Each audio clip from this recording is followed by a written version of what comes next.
अस्सलामु अलैकुम वरहमतुल्लाहि वबरकातुहू। मोहतरम भाइयों, बुज़ुर्गों, दोस्तों, ये हमारा इस्लाही मुआशरा का 1307वां सबक है। कल का जो हमारा सबक था उसके नीचे सुदर्शन लोखंडे इन्होंने एक कमेंट किया है। इन्होंने लिखा है कि सर जी 10% का EWS रिज़र्वेशन सभी ओपन कैटेगरी के लोगों के लिए अवेलेबल है, जिसमें सभी मुसलमान भी आते हैं। पर मैंने देखा है सोसाइटी में EWS रिज़र्वेशन को लेकर ज़्यादा अवेयरनेस नहीं है, जिस वजह से असल गरीब लोग इस रिज़र्वेशन का लाभ नहीं ले पाते। भाई हमारे सुदर्शन भाई लोखंडे, एक्चुअल जो प्रॉब्लम है वो रिज़र्वेशन का नहीं है। देखो, अगर महाराष्ट्र गवर्नमेंट 5% रिज़र्वेशन भी दे दे और 10% जो आप बोल रहे हैं वो रिज़र्वेशन ऑलरेडी सेंट्रल गवर्नमेंट ने पूरे देश में दिया हुआ है, उसके बाद में भी अगर हम ये देखेंगे कि मुसलमानों को 5% रिज़र्वेशन मिलने के बाद जो हमारी ऊपर की कैटेगरीज़ है, जो जिस कैटेगरी के अंदर A1 क्लास लोग उनको चाहिए, जिस कैटेगरी के अंदर हायर एजुकेटेड चाहिए, जिस कैटेगरी के अंदर उनको IPS चाहिए, जिस कैटेगरी के अंदर उनको IAS चाहिए, वो कैटेगरी हम कैसे भरेंगे? क्योंकि हमारा कल का जो सबक था उसका मकसद ये था कि हमारे समाज में एक बहुत बड़ी तादाद ऐसे नौजवानों की है जिन्होंने 10वीं किया हुआ है, बहुत सौ ने 10वीं भी पास नहीं किया, बहुत सौ ने 12वीं किया हुआ है, बहुत सारों ने जो है ग्रेजुएशन भी कंप्लीट नहीं किया है, बहुत सारों का हो गया तो उसके आगे का एजुकेशन उन्होंने कंप्लीट नहीं किया हुआ है। और बहुत बड़ी तादाद ऐसे नौजवानों की है जिन्होंने मान लो ग्रेजुएशन तो कर लिया, लेकिन उसके बाद उन्होंने अपने आप को लिमिटेड बना दिया DED या BEd करके। हालांकि ग्रेजुएशन के बाद में वो चाहते तो LLB कर सकते थे, उसके बाद में जज के एग्ज़ाम्स दे सकते थे, उसके अलावा UPSC की तैयारी कर सकते थे, MPSC की तैयारी कर सकते थे। क्योंकि देखो, हमारा आज का जो ज़माना है ना, इस ज़माने के अंदर ग्लोबली पूरी दुनिया के अंदर जॉब और वैकेंसीज़ की कमी नहीं है। हमारा प्रॉब्लम क्या होता है, पहले तो मैं हमारी कौम से यानी मुसलमानों से बड़े दर्द के साथ में कुछ बातें करना चाहूँगा और ये उम्मीद करूँगा ख़ास तौर पे जो स्टूडेंट्स हैं, जो नौजवान हैं, वो ध्यान से मेरी बातों को सुने। देखो, हम मुसलमानों की एक सोच ये बनी हुई है कि दीन अलग है और दुनिया अलग है। हमको दीन दुनिया दोनों को लेकर चलना है। तो सबसे पहले मैं बता दूं, ये हमारी जो सोच है, इस सोच को बदलने की ज़रूरत है। इसलिए कि दीन दुनिया दोनों अलग अलग नहीं हैं, बल्कि आप दुनिया का जो भी काम अल्लाह के हुक्म, उसके नबी के तरीक़े पर और ईमानदारी के साथ में कर रहे हो, वही आपके लिए दीन है, वही दीन बन गया आपके लिए। अभी जैसे मैं आपको मिसाल देता हूँ, एक आदमी की दुकान है और वो दुकानदार पूरी ईमानदारी के साथ में सामान बेच रहा है, पूरी ईमानदारी के साथ में, उसमें नाप तोल में कमी नहीं कर रहा है, बराबर जो है लोगों को झुकता हुआ दे रहा है। तो वो दुकानदार की वो जो दुकानदारी है वही उसके लिए दीन है, उसको सवाब मिल रहा है। हालांकि वो जो माप तराजू है उसके पास में, उसमें सामान को नापने का काम कर रहा है, लेकिन और पैसे ले रहा है लोगों से, उसके बावजूद भी वो उसके लिए सवाब बन रहा है। क्यों? इसलिए कि उसके ईमानदारी की वजह से, बल्कि इतना बड़ा सवाब मिल रहा है। एक हदीस तो ऐसी भी है ईमानदार ताजिरों के लिए, अल्लाह के नबी सल्लल्लाहु अलैहि वसल्लम ने फरमाया कि अमानतदार ताजिर कल क़ियामत के दिन अंबिया और शुहदा के साथ उठाए जाएंगे। अभी आप बताइए, इससे बड़ी फजीलत एक ईमानदार व्यापारी, ताजिर और बिजनेसमैन के लिए और आपको क्या चाहिए?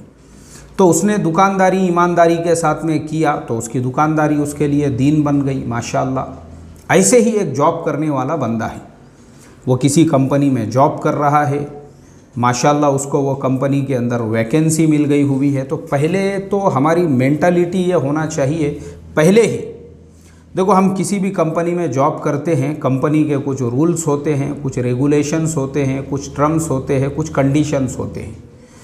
सबसे पहली लाजमी चीज़ हमारे ऊपर ये आती है, हम जिस किसी भी कंपनी में जॉब कर रहे हैं, हमने कंपनी के जो कायदे हैं, कानून हैं, जो दस्तूर है, इस बात का पहले तो हम खुद एग्रीमेंट में इकरार करते हैं। तो हमने उस पर अमल भी करना चाहिए। अब जैसे मैं आपको मिसाल देकर बताता हूँ, बहुत सारी कंपनीज़ के अंदर कंपनी का अपना एक यूनिफॉर्म होता है। कंपनी वो यूनिफॉर्म आपको देती है और कंपनी का रिक्वायरमेंट होता है भाई जब भी आप कंपनी के कैंपस में रहोगे उसी यूनिफॉर्म के साथ में आपको रहना है। उसका रीज़न क्या है? उसका रीज़न ये है कि कंपनी के सारे लोग जब एक यूनिफॉर्म में रहेंगे, वहाँ पे जगह जगह पे कैमरे लगे हुए हैं, तो कंपनी को ये लगेगा, सिक्योरिटी को, कि भाई हमारे कंपनी के लोग ही हमारे कैंपस के अंदर है, बाहर वाला एक आदमी भी हमारे कैंपस के अंदर नहीं है। अब अगर कोई आदमी ये कहे कि नहीं, मैं कंपनी का यूनिफॉर्म नहीं पहनूंगा, बल्कि नेहरू चाचा का जो कुर्ता है, मैं नेहरू चाचा वाला कुर्ता पहनकर ही कंपनी में काम करूंगा, और कंपनी उसको समझा रही है कि भाई तेरे को अगर नेहरू चाचा हो, सरदार वल्लभ भाई पटेल हो, या अमित शाह जी हो, या माननीय प्रधानमंत्री मोदी जी हो, या अटल बिहारी वाजपेयी जी हो, इनका जो कुर्ता है ये बिल्कुल पहनने के लिए मिलेगा, ऐसा नहीं है कि नहीं मिलेगा। लेकिन वो हमारे कैंपस से बाहर जाने के बाद, क्योंकि जब आप हमारे कैंपस में हैं तो हमारे कैंपस के अंदर हमारे बहुत सारे जो डिवाइसेस होते हैं बहुत कीमती होते हैं। अभी जैसे मैं आपको बता दूं, बहुत सारी आईटी कंपनीज़ जो अपने वर्कर्स को यूनिफॉर्म देती है, या वो अपने वर्कर्स से ये रिक्वायरमेंट करती है कि भाई आप फॉर्मल में ही काम करोगे, उसका रीज़न होता है उनका एक छोटे से छोटा भी डिवाइस वो इतना महंगा होता है। मोस्टली तो आईटी कंपनीज़ में जो लैपटॉप दिया जाता है, नॉर्मली हम मार्केट में वो ख़रीद भी नहीं सकते। 4-4 साढ़े 4-4 लाख रुपये उसकी कीमत होती है सिर्फ लैपटॉप की। एक एक हेडफोन 30-30 हज़ार रुपये का होता है। हम मुश्किल से जो है वो 30 रुपये में जो रोड के ऊपर मिलता है ईयरफोन, वैसा इस्तेमाल करते हैं। 60 रुपये, ज़्यादा से ज़्यादा 100, 150, 200 रुपये वाला हम इस्तेमाल करते होंगे। लेकिन उन कंपनियों को जो क्वालिटी को मेंटेन करना पड़ता है, एक एक डिवाइस उनका खाली हेडफोन 30-30, 35-35 हज़ार का होता है। और एक देखो ये ऐसा छोटा सा केबल, ये जो केबल है ना USB केबल, एकदम छोटा सा मुख्तसर केबल, नॉर्मली हम लेने के लिए जाएंगे तो हमको 100-50 रुपये में ये मिल जाएगा। लेकिन आईटी कंपनीज़ जो है ये क्वालिटी का और उनका अपना जो रिक्वायरमेंट होता है उसके हिसाब से सिर्फ इतना जो केबल है वो 5-5 और 10-10 हज़ार रुपये का वो इस्तेमाल करते हैं। अब वो केबल में क्या होता है क्या नहीं होता है वो वही जाने, लेकिन उनके पास ऐसे छोटे छोटे जो डिवाइस होते हैं वो हज़ारों रुपयों के होते हैं, कीमती होते हैं। कंपनीज़ में चीज़ें होती है, उनका रिक्वायरमेंट होता है ये कि भाई आपको अगर नेहरू चाचा वाला कुर्ता पहनना है, आपको आज़ादी है, आप हमारे कैंपस से बाहर जाने के बाद नेहरू चाचा वाला कुर्ता पहनो या वो मत पहनो, बनियन और लुंगी के ऊपर भी आप जा सकते, उनको कुछ लेना देना नहीं है। लेकिन उनका जो कैंपस है उसमें उनका रिक्वायरमेंट ये है कि आपने फॉर्मल में, या कंपनी का जो यूनिफॉर्म होता है, रीज़न ये होता है कि कहीं उनके कंपनी की कोई चीज़ मिस ना हो जाए, उनको इस चीज़ का डर होता है, या कोई किसी किस्म का डेटा वगैरह चुरा के बाहर ना लेकर चला जाए। ऐसे बहुत सारे उनके कंडीशंस होते हैं, बहुत सारे रिक्वायरमेंट्स होते हैं। तो उस वजह से जब हमने उनके एग्रीमेंट पे साइन किया है कि हम आपके रूल्स रेगुलेशंस को फॉलो करेंगे, तो हमने बिल्कुल करना चाहिए, ये जिम्मेदारी है हमारी। अब प्रॉब्लम कैसे होता है, एक मुस्लिम नौजवान खुद उसने मुझे कॉल करके जो है मेरे से ये कहा, बोले मौलाना मेरे लिए दुआ कीजिए। मैं बोला भाई किस लिए दुआ करूं मैं आपके लिए? बोले मुझे अल्लाह ताला कोई अच्छी जॉब दिला दे। मैं बोला आप तो ऑलरेडी एक कंपनी में जॉब करते थे। नहीं, छोड़ दिया बोले मैंने वो। मैं बोला भाई क्यों छोड़े आपने? नहीं बोले वो मनमानी कर रहे थे कंपनी वाले। मैं बोला क्या मनमानी कर रहे थे? नहीं बोले वो, अरे बोले वो मैं अपना नेहरू चाचा का कुर्ता पहन के गया तो नेहरू चाचा का कुर्ता पसंद नहीं आया बोले उनको। वो बार बार मुझे बोल रहे थे कि यहाँ नेहरू चाचा का कुर्ता नहीं चलेगा। तो मैंने उनको बोला कि मुझे नेहरू चाचा के कुर्ते से इतनी मोहब्बत है, मैं जॉब को लात मार सकता हूँ लेकिन ये कुर्ते को नहीं निकाल सकता। फिर बोले कुछ नहीं, मैंने जॉब को लात मार दिया मगर नेहरू चाचा का कुर्ता नहीं छोड़ा बोले मैंने। तो मैंने उसको समझाया, मैं बोला भाई कंपनी मनमानी नहीं कर रही थी, मनमानी तो आप कर रहे हो, इसलिए कि आपने जिस कुर्ते के लिए, आपने जिसके लिए इतनी बड़ी आपने जॉब को छोड़ दी, आपको ये समझना चाहिए कि कंपनी का जो यूनिफॉर्म है वो क्यों है कंपनी की तरफ से। अल्लाह माफ़ करे मेरे मोहतरम दोस्तों। अब एक और मैं आपको कारगुजारी सुनाता हूँ। एक नौजवान LLB कर रहा है, उसके 2 साल पूरे हो चुके हैं और वो जो है उसके फाइनल ईयर में है।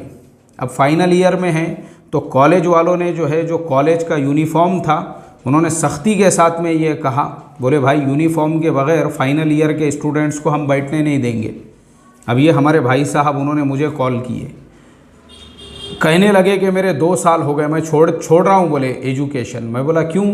बोले वही वो नेहरू चाचा का कुर्ता पहन के आने नहीं दे रहे बोले कॉलेज के अंदर। उनका बोलना ये है कि हमारा यूनिफॉर्म पहनो। मोहतरम दोस्तों, ये हमारा प्रॉब्लम है, ये हमारा मसला है, मैं आपको बता रहा हूँ। इस वजह से क्या होता है, हमारी जो मेंटलिटी है, हम उस चीज़ को दीन समझते हैं जो दीन नहीं होती है, और उस चीज़ को दुनिया समझते हैं जो दुनिया नहीं होती है। बल्कि दीन दुनिया, मैंने जैसा बताया हूँ कि दुनिया का वो काम जो आप अल्लाह के हुक्म उसके नबी के तरीक़े पे कर रहे हो, वही आपके लिए दीन है। ये हमारी मेंटलिटी सेट होना चाहिए। जिस कंपनी में हम काम कर रहे हो, कंपनी के रूल्स रेगुलेशंस को अगर हम फॉलो करते हैं, मैं समझता हूँ यही हमारे लिए दीन है। क्योंकि हमारे नबी सल्लल्लाहु अलैहि वसल्लम ने हमको ईमानदारी का हुक्म दिया, और कंपनी जो कपड़े आपको दे रही है वो सिर्फ ईमानदारी के लिए, क्योंकि कंपनी नहीं चाहती उनका ऐसा भी कोई डिवाइस चोरी हो, उनका कोई वहाँ की जो इन्फॉर्मेशन और डेटा हो। और दूसरा जो हमारा प्रॉब्लम है मोहतरम दोस्तों, वो ये है कि देखो, दूसरे लोग, उनको अगर किसी प्रोजेक्ट के लिए बाहर मुल्क जाने के लिए कंपनी कहे, लोग मुल्कों में चले जाते। क्योंकि मैं हमेशा एक बात कहता हूँ, ये ज़माना ग्लोबलाइजेशन का ज़माना है। आप कहीं पे भी अप्लाई करो, आपको दुनिया भर में कहीं ना कहीं जॉब मिलना ही मिलना है। वो ज़माना नहीं है ये कि जिस ज़माने के अंदर आदमी ये सोचे मैं मेरा गांव छोड़कर दूसरे गांव में जाके काम नहीं करूंगा, बल्कि लोग मुल्क छोड़ने के लिए आज जो है ना अपनी खुशी से छोड़ रहे हैं। पर हमारे कुछ ईमान वाले भाई ऐसे भी है कि वो गली मोहल्ले की और अपने बस्ती की जो पॉलिटिक्स होती है, उसकी जो सियासत होती है, वो सियासत से उनको इतनी मोहब्बत होती है, इतनी मोहब्बत होती है कि वो नौकरी छोड़ने को तैयार है, लेकिन अपने गली के, अपने मस्जिद के पॉलिटिक्स को छोड़ने के लिए तैयार नहीं है। और मैं मिला हूँ एक हमारे ईमान वाले भाई, उनको 1.5 लाख रुपये महीना तनख्वाह थी, 18 लाख रुपये का उनका पैकेज था। कंपनी ने उनसे कहा, बोले भाई आप अगर बेंगलुरु में जॉब कर रहे हैं तो आपको हैदराबाद जाना पड़ेगा, आपको पूना जाना पड़ेगा, आपको बम्बई जाना पड़ेगा, आपको जो है कहीं पे भी हमारे प्रोजेक्ट के लिए वहाँ जाके 3 महीने 6 महीने रहना पड़ेगा। इन्होंने बोले नहीं। तो ये जो है ना मोहतरम दोस्तों, ये जो मेंटलिटी, मुझे बड़े दर्द के साथ और गम के साथ आपको बोलना पड़ रहा है कि बहुत सारे हमारे नौजवान वो एजुकेशन में तो डिग्रियां ले लेते हैं, ग्रेजुएट हो गए, मास्टर हो गए, PhD कर लिए उन्होंने, सब कुछ हो गया, लेकिन वो जो कंजस्टेड थिंक होती है उनकी, वो जो मेंटालिटी होती है ना अपनी, जो कुएं के मेंढक वाली या गली मोहल्ले वहीं जो रूहानी भटकते रहती, उससे बाहर निकल के सोच नहीं पाते।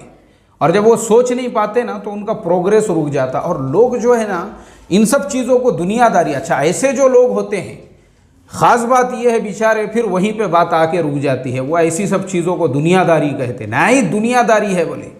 लेकिन सहाबा इकराम से बड़े हम मुत्तकी नहीं हैं, सहाबा इकराम से बड़े हम तक़वे वाले नहीं हैं, सहाबा इकराम से बड़े हम आबिद नहीं हैं।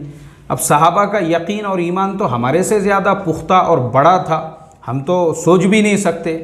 उसके बावजूद सहाबा का हाल देखो, सहाबा तिजारत भी करते थे, सहाबा खेती बाड़ी भी करते थे, सहाबा तिजारत के लिए अपने वतन से दूसरे शहरों के सफ़र भी करते थे। ये सुन्नत है सहाबा इकराम की। तो ये हमारी जो मेंटलिटी है, इसको हमको बदलने की ज़रूरत है।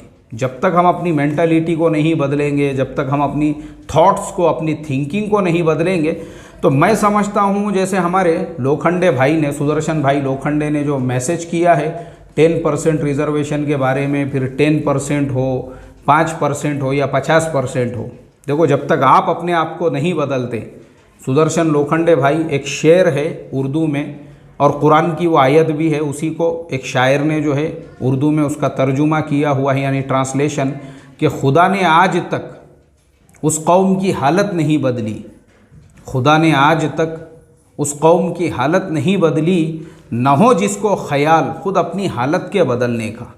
पहले अपने आप को बदलने का ख्याल होना चाहिए, तो अल्लाह ताला हालात को बदलता है। अस्सलामु अलैकुम वरहमतुल्लाहि वबरकातुहू।